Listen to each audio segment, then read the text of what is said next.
When teams usually go into a rebuild, it's either that they feel they have a budding star or they hope to find that star. On today's episode, I want to talk a little bit about what players on the Chicago Bulls are closest to being a star for the team. And if we don't have many, what can the Bulls really do to find that star? We're going to do all that plus the mailbag right after this. You are now tuned in to Chicago Bulls Central, your number one place for all Chicago Bulls news and content.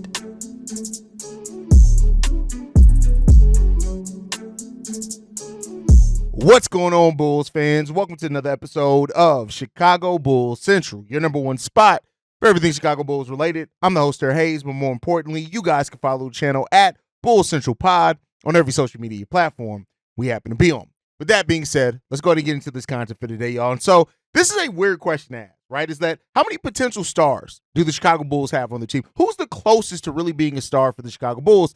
I had a conversation in the comments, and I don't remember which guy I was talking to, so I do apologize, in which he was like, well, Kobe White's a star already. And I said, I don't know if you could say that Kobe White's a star yet. When I look at stars, the way that I judge a star is this, right? Not just having a player that can put up points, because you can be a scorer, a big-time scorer, not necessarily be a star in the league, right? It's how you score, how much do you make the teammates better around you, and can you get clutch buckets as well as drag your team up that ceiling of your team substantially, right? And while Kobe White, his output most of last season before he started hitting that wall, right, where he hit that long slump for a while, definitely was putting up star-type numbers, but I can't say that Kobe White's a star yet. Of course, Zach LaVine is a player that you can look at, maybe is the closest to being a star, but we've seen that he's not really a number one on the team. He can put up some big-time numbers, one of the most efficient scorers in the league on top of that. And so, like I said before, when you take away the end of the season where he was hurt last season, Zach LaVine, only 9 players have scored more points in the league than Zach LaVine from 2019 until before he went down with injury, taken away last season, basically. But, so that's a big part in it. Like, yeah, he can put up numbers. And that's why I say, like, the criticism around Zach LaVine is a little bit overblown. He's one of the best scorers in the league, and that's just not hyperbole. When Zach LaVine is healthy, he's one of the best scorers in the league. But you still got to look at it. Mistakes down in clutch time, the dribbling the ball off his foot, the lack of defensive momentum and motivation sometimes from Zach LaVine as well. Those are things that really hurt him from truly being a star in this league. And for those that don't know, I know I've said this on the previous episodes, but I look at it like this. You have superstars, you have stars, and then just about everybody else in the league are role players. And then, of course, you have your bench warmers that are kind of just there, right? And so I look at most players in the NBA being role players. Most players are role players in the NBA. Of course, there's tiers within role players, but most players in the NBA are role players. And, there's not that many superstars, but there's a handful of true stars in the league that I look at it. But when you look at going in a rebuild, what you're looking for is you're trying to find that star for your team, right? And so when you look at it, let's just go through the roster, right? Josh Giddey, I do think that Josh Giddey has the ceiling of being one of the best point guards in the NBA. If Josh Giddey can either develop a solid three, I don't need him to be a knockdown three-point shooter, but a solid three-point shot, or he can turn into a plus defender with his size and length. Either one of those two things happen, or a little bit of both those things happen, you're looking at a player that could be a top 10 point guard in this league. I have no doubt, right? You look at Kobe White. I said it with Kobe White. Kobe, definitely scoring-wise, you look at the mentality that he had, how he did make players better around him at times and how he stepped up. But I got to see more from it. So far, we got one season of that type of output, that type of usage rate, all that type of things for Kobe White. And we're going to see with having a true point guard next to him in Josh Giddey, how much that helps his game. Zach LaVine, I just talked about Zach as well, one of the better scorers in the league. And I guess you can make an argument that Zach LaVine's a star in this league. He's definitely paid like one, right? But it's the kind of star that it's if you're giving Zach LaVine the star label, it's really just as a scorer. He's going to have to, before he can really be a number one on a team, he's going to have to either be even more efficient, finally hit that actual 50, 40, 90 season, or he's going to have to take his defense a lot more serious or become a better clutch player. If you have a Zach LaVine that is putting the team on his back in close fourth quarters, kind of like what DeMar did, even being more versatile as a three-point shooter, getting to the line maybe a little bit more, yeah, there's definitely that conversation to be made. Patrick Williams, no, we're not going to have that. Vooch, that time has passed him. Ayo Dosunmu, I don't see Ayo as a star, but I do see Ayo as an extremely high role player in this league that can give you some star output at times, but he's a role player, right? A high-level role player, via what we saw from him last season. Modest Bucilis, rookie, we can't say anything yet. Jalen Smith, definitely not, right? Torrey Craig, role player, a consummate role player. But then you got to look at Julian Phillips, Dalen Terry. Do you see star potential out of either one of those guys? And I, in fairness, can't say that I see that from either one of these guys yet, right? I just don't see it yet. Now, Julian Phillips didn't have a whole big sample size. We know that if his three-point shot comes around, he's one of the more well-rounded offensive players with, if he can shoot the threes, with how he gets to the rim, always moving without the ball, the defense, the shot blocking. He does have that upside of being I wouldn't call him a rim protector, but he does have the upside of being a shot blocker in this league, I think, with this athleticism. But that, to me, screams high-level role player. Dalen Terry is one of those players that, as of what we've seen from him this year, unless he hits a big leap, I can see Dalen Terry being a player much like Patrick Williams, right? A guy who defends, gives energy, and that you can fit in a lot of teams, but maybe isn't quite the guy that you want to even maybe look at as a surefire building block of your team. He's a guy that maybe can be on your team, can play well, but again, way too early to really say that for sure. Of course, Chris Duarte, I know a lot of people see it for him. I look at him as a role player as well, which is fine. So this Bulls team, via what I've kind of laid out, has one potential star in Kobe White, a budding star in Zach LaVine, who just could tighten up some of his things in his game. It could probably be a legitimate star at that point. And then you have some players that maybe could be positional stars. If Josh Giddey can become a top 10 point guard in this league, which I do think is his ceiling, a star within his position, maybe, if you want to get at that. And then right now, of course, Modest Bucilis, at having the potential that he has, the sky being the limit for him, maybe he can turn into one. But that brings about the question again that people are asking with this Bulls team, is that if this team does, let's say the Zach LaVine fits in seamlessly, Josh Giddey comes in as that point guard, Lonzo Ball, I hate to tell y'all, he's not a star level player. He's never had, now he's made a huge impact, but he's not a star level player. But if Lonzo Ball comes back fully healthy, what do you get out of Lonzo, right? That this team maybe could win more games than what a lot of Bulls fans think. I still sit in the case, I think, between 30 and 35 wins. We'll see if that's enough to keep that top 10 pick.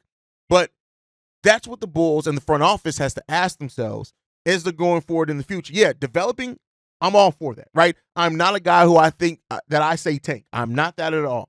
But I think that I am somebody who still looks at it and says, you still got to eventually find your star. Now, you can develop guys, build a team of solid role players that's a scrappy team that's maybe getting into playoff series and maybe gets eliminated, and hope that eventually one of your draft picks is just going to hit and they're going to turn into that star and then take your team off to the stratosphere, right?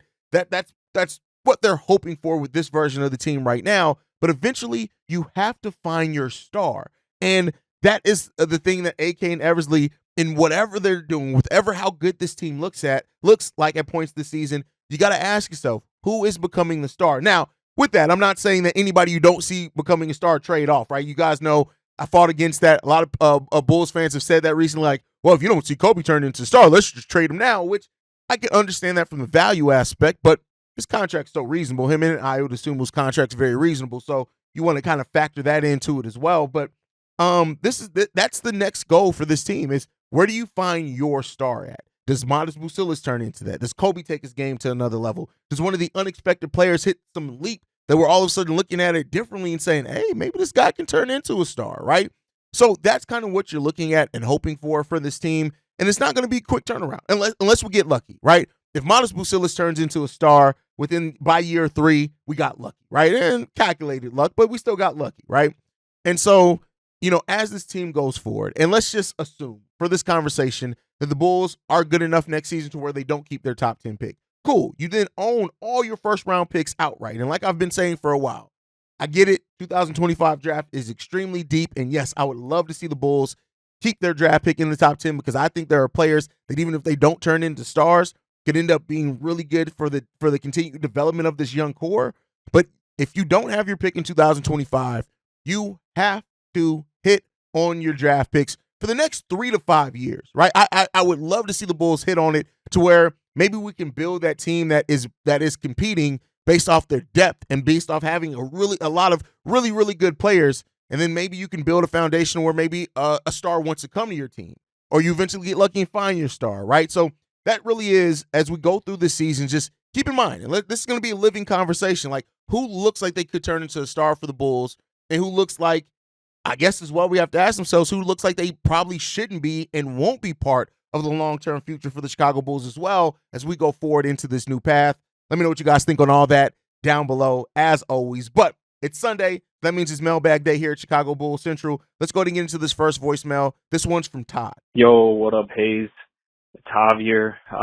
Been listening to your podcast. This one, the one with the dude that does the lockdown stuff. I forget his name. Not Project Pat, but Pat the designer. Big fan of you guys. But I had a few thoughts here regarding the Bulls. I think that the Vegas has them at winning about 30 games or so, and I think they're a little better than that. I think maybe low 30s, mid 30s. I think maybe I'm being a little too optimistic, but if Alonzo comes back healthy, if Pat stays healthy, you see Ayo and Kobe putting in the work. If Levine and Vooch stay, there's a lot of length in this team that they didn't have, especially now with Giddey. And I think people are taking that for granted. I don't think people are realizing how important it is to have these big players, that are able to move, and pass and handle the rock. If you have a Giddey, if you have a ball, pretty much handling your starting group and your bench, and you got the shooting from Lonzo again, I think it makes things a lot different than what they used to be. I think, a lot of that ISO ball that they would play with DeMar and stuff, I think that goes out of the, that in itself, I think was limiting the Bulls. And I think that, getting rid of that, if they play the way Billy wants them to play, which is that fast up tempo, run and gun type of offense with these big guys, with Matas and all them, they're just so big and they got a lot of length to them, they're athletic as well. I think that they would be able to make this team a better team, or it would, I think on paper, with Levine's talents and all that, it just makes this team a lot more efficient in terms of fluidity with the way they would play, I think. And, personally, I think that would help the Bulls out in getting some wins. We wouldn't be, stuck with this whole clutch time, BS that they were going through last year because they had such a crap. I do think people are taking Giddey for granted. And I talked about that a little bit on the live stream the other day, right? I think that understandably so, that a lot of Bulls fans looked at the way that Josh Giddey's season ended, looked at the fact that we gave up one of our favorite players, and the fact that we didn't get any draft compensation back, and they all projected that on just what we did get back in Josh Giddey, right? Whereas multiple things can be true. We got a solid player in Josh Giddey with tremendous upside, who I think is going to be much better on this team than how he ended with the OKC Thunder. But you can also still be disappointed that we gave up AC. You can still also be disappointed that we didn't get a draft pick. Now, I said this still has, right now, this is the OKC Thunder won this trade, but this very well could turn into a win for the Chicago Bulls, depending on a few different things of it. So I do think that, point guard play is extremely important in Billy Donovan's system, and I do agree with you. The less isolation now that we're going to run a way more team-friendly brand of basketball that also is going to get out in transition, and everybody's going to get involved. And so because of those things, I really do think that that this team's going to be funner to watch, and I also think that we're going to be better in a lot of ways, and that Josh Giddey is going to surprise a lot of Bulls fans. I would not be surprised if by the end of next season, Josh Giddey is some Bulls fans, one of their favorite players, not the favorite player, but one of their favorite players on the team, especially if you watch him over in the Olympics, man. But let's get into the next voicemail. This one's from Corn. Hey, what it don't do, kid? It's your brother Corn. Let's get right into it. All right. What we're going to talk about today is Zach LaVine and Vooch. Get right into it, man. I'm a little bit confused, and the reason why is this. When it comes to the trade for Zach LaVine, we're going to talk about Vooch later, but we're going to go into Zach first. For the trade for Zach LaVine, I'm a little bit confused what these GMs and shit going to be looking for. And maybe you can answer this. Is they going to be looking for how he helped win, or is they going to look to see if he's healthy, how he moves, how he playing, if he's playing well, if he averaging 25, doing that, doing his thing, right, doing what Zach does. Is that going to be enough? Because to me, if they're basing this shit on wins, we're in trouble.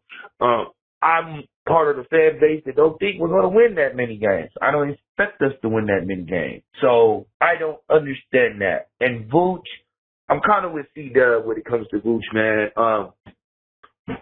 I don't get it why I get it. He can help out on the half court, right? I understand it. But at this point, I personally want to embrace the full youth movement. I understand what he brings offensively. I could say he's a good passer. He's a good passer. He's going to make the right pass. Defense, we know about that. We're not going to get into Vooch with defense, right? So that's my thing. And maybe it's because I want Adama Sanogo to get the fuck out that two-way and to be a full-on contract. And and that's just me. Vooch is in the way of that. I'd rather have Jalen Smith and Adama Sanogo start this season. I just want to embrace the full fucking youth movement. Not tanking, but embracing and understanding. That's all I want. And the same with Zach. It's just, like I said, I don't know. It's just confusing, and that's what gives me pause sometimes when it comes to AK and Mark Eversley. They've been doing good, but my attendance is still up. Let's hope they get this shit together. All right, King. Love you. Blessings. See you, Red Nation. Love y'all. Blessings. All right, so will the success next season be built off wins? That's a great question, right? I think there's a lot of different ways to look at it. Like, if this young team ends up being a team that is competing in the East via your young players stepping up, then yeah, you can look at it as success, and that is when you start looking at wins. But as far as like if they don't, then you got to start looking at it maybe development. Who developed, right? Who now have you gone to in the season with question marks, and you come out with no question marks, or maybe just less question marks on those players, right? And as far as Vooch still here, you said it. Like you said, you don't know why, but then you literally gave all of it. The half-court play. You still want, as you're developing your young players, you still want to put out a team that can maximize their development. And Vooch is a player that can help that on the offensive end. And because it looks like we've given up on defense, it is what it is. I get what you're saying. And, like, is Vooch in the way of Jalen Smith and Adama Sanogo? Like I said, I don't see Adama Sanogo as a starting center in this league. I could very well be wrong on that. So I'm not going to say he's necessarily getting in the way of that, because I think if you were to trade Vooch and try to start Jalen or start Adama and have the other one backing them up, that center play takes a big step down. But maybe I'm wrong. Maybe those players thrive in that role, and then we're looking back at it and saying, we got us one, right? I do think that every youth movement, though, has vets on the roster. Maybe the closest one that didn't come to that is maybe the OKC Thunder, but they've had vets in and out of that roster at different points in time. So you don't want to jettison off all your vets. You just don't want to do that. And I don't think that is proper to player development either. So I get what you're saying, and some of the vets still being here, but you don't want to just jettison all the vets off until some of these guys start showing their more. Now, next season, let's say that Patrick Williams, Julian Phillips, Dalen Terry, and Modest Bucilis all show, hey, no, these guys are ready for larger roles. At that point, all right, maybe you're willing to move on, but then you still have veterans. Kobe White is a veteran in this league, basically. He's going into his 6th year in the league.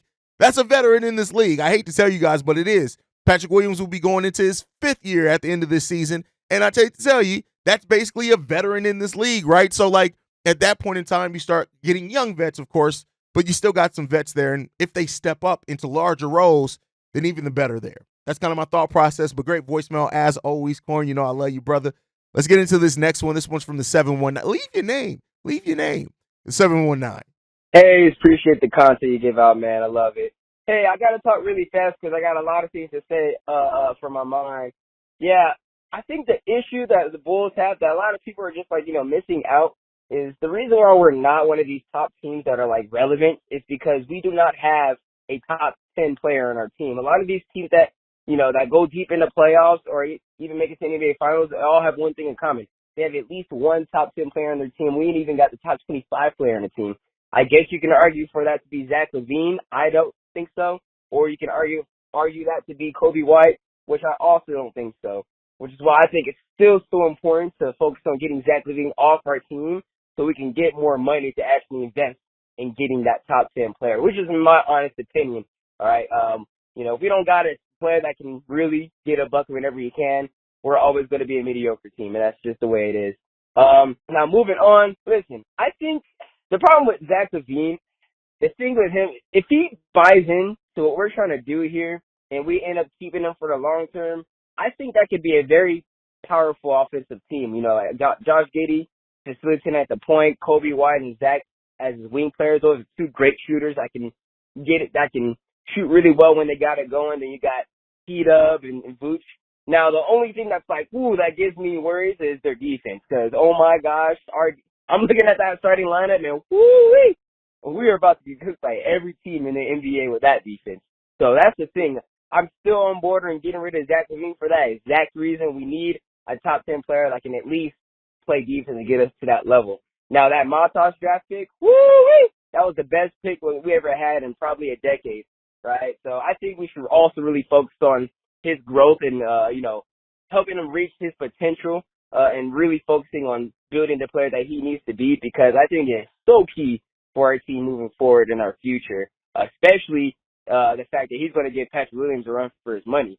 Now, I agree Patrick Williams needs to be started. This is definitely this season where he needs to break out like Kobe White did. But, man, if you got Martins on the bench, giving Patrick Williams that energy, I think we're going to see Pete play the type of player that he needs to be that we all been waiting for. So, I think having Matas coming off the bench and making Patrick Williams prove why he needs to be a starter over Matas is so essential for Patrick Williams' growth. And having both of those two improve and being the players that we expected them to be could mean everything for the Chicago Bulls. So that's and Lonzo Ball.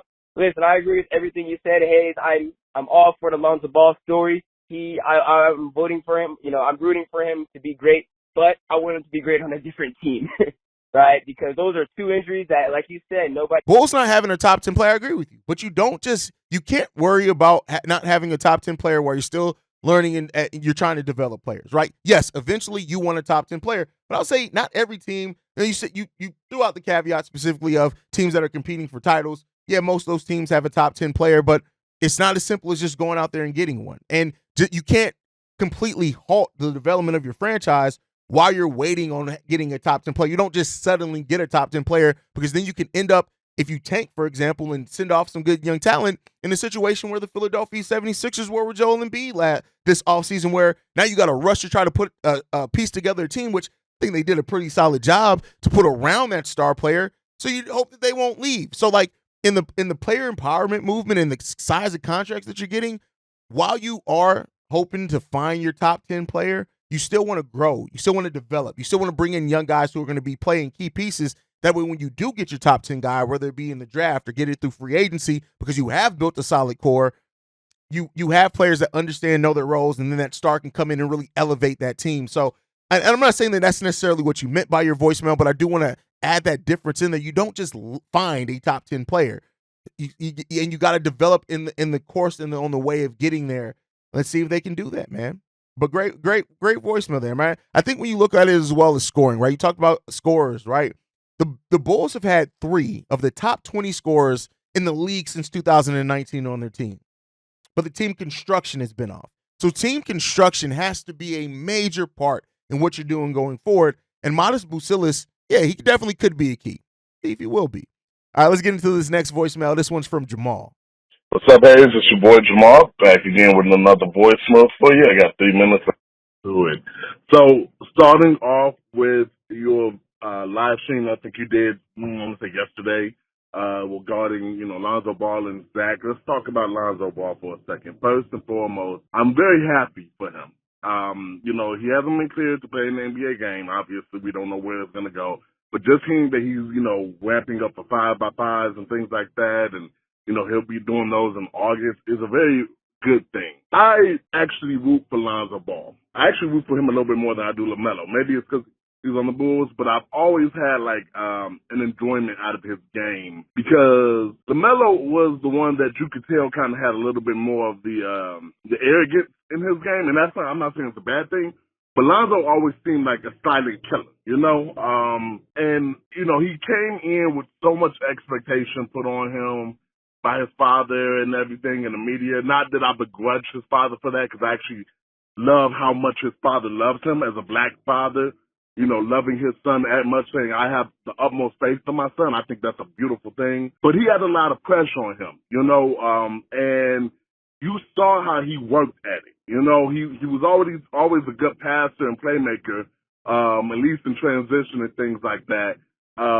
But we always knew, people knew, oh, his jump shot is horrible. He doesn't have a good jump shot. And you saw over the course of 2 or 3 years how he worked to improve it so much. And that was something that I really enjoyed about his game, was that how hard he appeared to have worked on his game, at least in the shooting aspect of it from three. Again, like a lot of people in the stream was saying, like you said, other Bulls content creators have said it. This ain't a guarantee that Lonzo's going to be with the Bulls next season or for the whole season. 9 times out of 10, they might trade him, waive him, pay him out, buy him out, whatever they do to get him off the team. It's a very strong possibility. But I applaud, I'm happy that he didn't give up and that there is a good chance that he is trying to, come back. And hopefully, even if it's not with the Bulls, he can go ahead and sustain and have a long-lasting career in this league, and find success in it, So always prayers up for Lonzo. I can't wait to see what happens to him moving forward with his career, and hopefully it is a good, long, successful career. My 3 minutes are probably just about up, so I'm going to go ahead and bounce out. I'll call back in about my thoughts on Zach LaVine. But as always, Seaway, go Bulls, peace. Listen, I mean, we all hope that Lonzo can make a return, whether it's for the Chicago Bulls long term or not. Like the way that man, like you said, I respect hard work. And Lonzo Ball is somebody who's put in tons of work over his NBA career to be able to get to where he's going. He's worked on his game every year, even while dealing with injuries and things like that. So, you don't want to count out Lonzo Ball. There's still a very, very big chance that he's never quite the same player. But if he's able to come back and have like a Sean Livingston second half of his career where he is a solid role player, right? It'll be great for Lonzo. And so, I don't want to cap it on that, but you just got to come to that reality that, at being 26 now, be 27, like you're just getting closer to that time where you're coming out of your prime eventually. Like in the next 3 years, he's coming out of his prime. And so you've missed 3 seasons, basically 3 of injury. And that sucks in what's supposed to be your prime. And that sucks. I really hope that Lonzo can make a comeback. I know I talk about the realities of it, but make no mistake about it. I hope that Lonzo can get back to Lonzo, regardless if it's here or if it's for the Bulls or for another team, because that young man is working and he's trying to fight his ass off to get back to basketball. And you got to respect that and love it, man. All right, let's get into the last voicemail. This one's from Vaughn. So, hey, this is Vaughn. So a lot of talk recently has been about Patrick Williams getting more opportunities since DeMar DeRozan got traded. Been watching podcasts, and I've also been thinking this myself. But how worried are you that Patrick Williams is essentially still in the same pecking order when it comes to scoring opportunities? Because to me, Zach barely played last year, and now that DeMar is gone, essentially Zach takes the scoring opportunities that DeMar had. That's what you would think. And you still have Vucevic on the team. You have Kobe that's going to start. And now you have Josh Giddey, who's going to be pretty ball dominant when it comes to facilitating, which could be a positive for Pat, but they could also just take the ball out of Pat's hands where he seems to want to, initiate the offense a lot, where he can get create his own shot. But how worried are you that he's still essentially in the same fourth option, fifth option scoring role that he's been in this whole time? Does it kind of scare you to where, like, the Bulls are going to get to a situation where they feel even more pressed to trade Zach LaVine or what? But I am kind of worried about that because I truly think trading Zach and DeMar was always going to be the way to give Patrick more opportunities. But now you're essentially replacing DeMar with Zach. So let me know what you think about that. All right, peace. How am I concerned? Here's the thing. I get why you raised that question on, are we concerned about Patrick Williams' role, right? He was the fourth scoring option, maybe even fifth when you look at it. When this team was fully healthy, Zoe was before him, was getting more shots before him. Zach and DeMar definitely were, and even Nikola Vucevic was getting more shots than him. But I think when you look at this current Bulls team, you have a facilitating point guard in Josh Giddey who has a high usage rate, but it's still in the middle for point guards, right? It's high overall, but in the middle for point guards. He's going to try to get everybody facilitated. Of course, you got Kobe and Zach there, who are going to get a lion's share of your shots, and Vooch is still here as well. But I think that the Bulls, if they're really changing their pace, there's going to be more scoring opportunities overall, right? We're going to have more possessions, and because the ball is going to be moving around more freely because of a point guard like Josh Giddey, that I'm not saying that Patrick Williams is going to get a ton of more possessions, but he's going to get a point guard that's going to put him in the right position, that's going to kind of force him to be a little bit more active, and is going to generate open shots for him. So I think he's still going to get more opportunity because of those things. A better point guard, like true facilitating point guard, at faster pace, more possessions, and a team that's really doubled down on offense as well. So I'm not really concerned over Patrick Williams' role too much because of how I can see the team changing their play style. Now, if they don't change their play style, yeah, it can get a little shaky there. It can be a little shaky, but I'm not concerned about it right now. And I won't be concerned about it until we see them play about 10, 15 games. And if things don't look like they're changing by then it may be time for concern. But guys, thank you so much for the voicemails. Thank you for tuning in. Make sure you guys are following the show at Bull Central Pod. You can send us any feedback, questions, comments, concerns. BullCentralPod@gmail.com. Lastly, if you want to leave a text message and our voicemail for the mailbag, the number to do so, 773-270-2799. We're the number one spot for everything Chicago Bulls related. That's thanks to you guys. And like I like to end every episode on, go Bulls. Love you guys. See you right if you can, y'all. Peace. This has been a presentation of the Break Media.